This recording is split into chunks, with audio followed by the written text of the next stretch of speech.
नमस्कार दर्शक बंधु सिंदूर खेल सीरियल रे देखा पाइबे आउ गोटे जबरदस्त एपिसोड आउ वीडियो को स्किप न करी शेष जाए देखंतु एपिसोड टी मजा आसीजिव। तो सांग माने आद्या एकुटिया बोलबम जाउथबे तापरे आद्या बाटरे जाउथबा दुई जण स्वामी स्त्री को देखिबे सेमाने तांकर एंजॉय करी बोलबम जाउथबे आउ आद्या सेमान को देखि कहिबे ए स्वामी स्त्री जोड़ी को एका सांगरे बोलबम जाउथबा देखि केते सुंदर लागुची आउ अनेक वर्ष आगरू मु आउ अंश मिसिकी बोलबम जाउथिलु आउ महादेव को पूजा करुथनु। तापरे आद्या तांगर पुराणा कथा टिके मने पकाइबे जोंतरे अंश तांको कहूथबे मु तुमको कथा दउची आद्या गोटे जन्म पाई नुह मु तुमर हाथ 7 जन्म पाई मध्य छाड़िबिनी। आउ तापरे आद्या भी कहिबे मु भी तुमको कथा दउची अंश मु तुम सहित चलुवा बेले प्रति पादे पादे मु तुमर छाई होई रहिबी आउ जीवन रे दुख आसु कि सुख मु तुम साथ केबे भी छाड़िबिनी। आउ ए कथा भाबी आद्या बहुत दुख रे थिबे।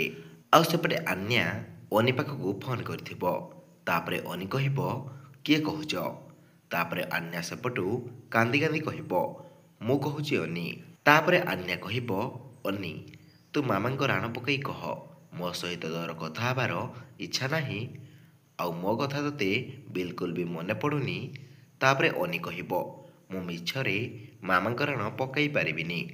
तापरे अन्या कहिबो तू जदि मते एते मिस करूचु ताहले मो सहित कथा हबाकू मना करूचु काहेकि। तापरे अनी कहिबो मु बहुत अपसेट अछि अन्या आउ मामा बाबा दुई जण काहेकि अलगा हेई गले आमे समस्ते एकाठी थिले केते खुशी रे थिले। तापरे अन्या कहिबो ताहले तू कोन मो सहित आउ केबे कथा हबोनी मते एका छाड़ी दबु। तापरे अनी कहिबो तू पर हमर भौणी तोते केमदी एका छाड़ी देबी। आउ तापरे अन्या कहिबो हौ ताहले तू मते वीडियो कॉल कर तोते देखिबाकू भारी इच्छा होउची। तापरे अनी वीडियो कॉल करिबो आउ दुई जण जाक खुशी रे कथा होउथबे। आउ अनी अन्या को कहिबो अन्या एबे आमे कोन करिबा जोंति पई मामा आउ बाबा एकाठी हेई पारिबे। तापरे अन्या कहिबो भगवान को ही डाकिबा।